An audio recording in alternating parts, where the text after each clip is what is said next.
Hello, my name's Christine Goodall and I'm your module leader for the Management of Advice Services module. I'd like to welcome you to the module and explain to you a bit about what the module contains.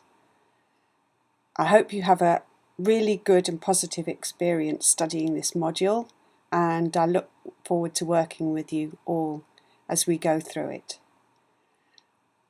First of all, I'll explain a bit about how the module is structured and what the content is.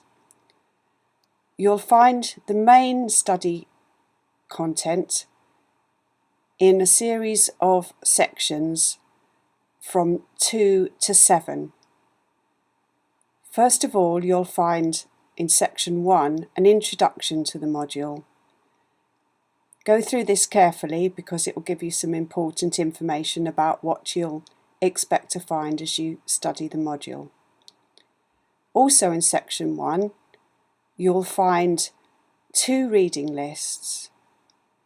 One reading list is one which has been provided by myself and the university and contains some general useful reading for the module. You'll find some books connected to the voluntary sector and management, and some specialist ones on topics such as strategic management, change management, working with volunteers and so on.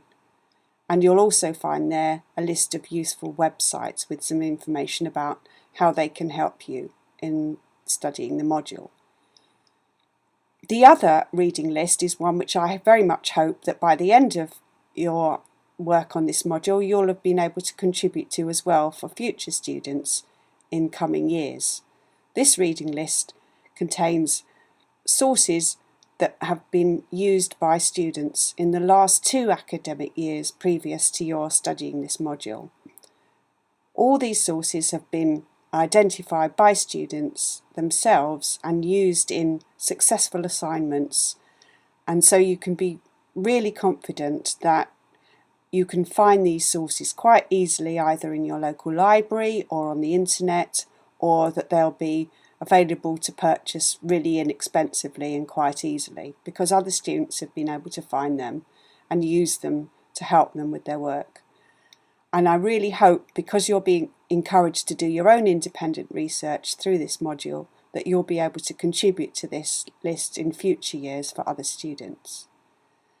Moving on from section 1, sections 2 to 7 contain the main learning material for this module.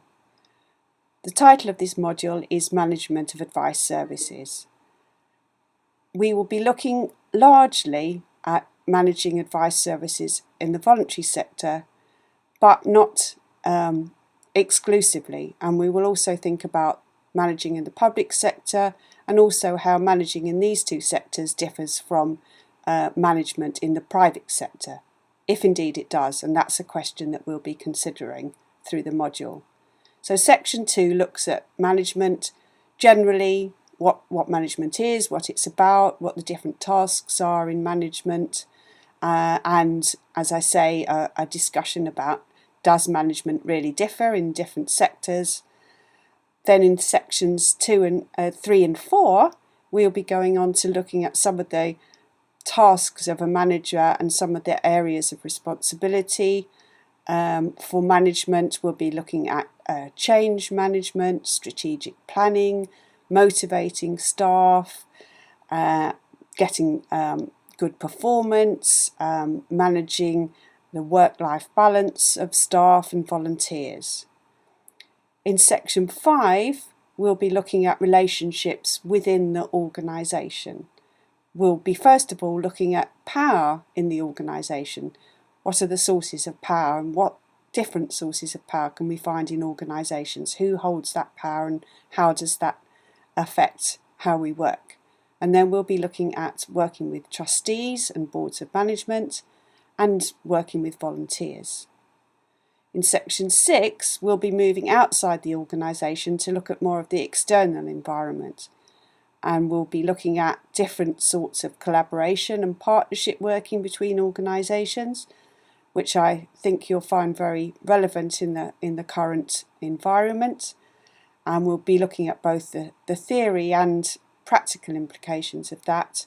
And we'll also be looking in section 6 at other factors in the external environment that affect advice agencies. We'll be looking at issues related to the development of a new quality mark, the Equality and Human Rights Commission, the Compact, issues to do with the Legal Services Commission, and so on, that are relevant at the moment. And hopefully you'll find that this particular section is very current and up to date for the external environment. And then section 7, which is the last substantive section, is looking at issues of accountability and monitoring, which I'm sure you will find again very relevant to your work in advice. There's a brief section 8 which will remind you about the assignment and also about completing the module evaluation, which we really hope that you'll do to help us improve the module. I hope that you really enjoy studying this module. A main theme of it is being able to relate theories to do with management and working in organisations with practical work in the advice sector. And so I hope that you will find it not only academically challenging but of real practical benefit as well. Thank you.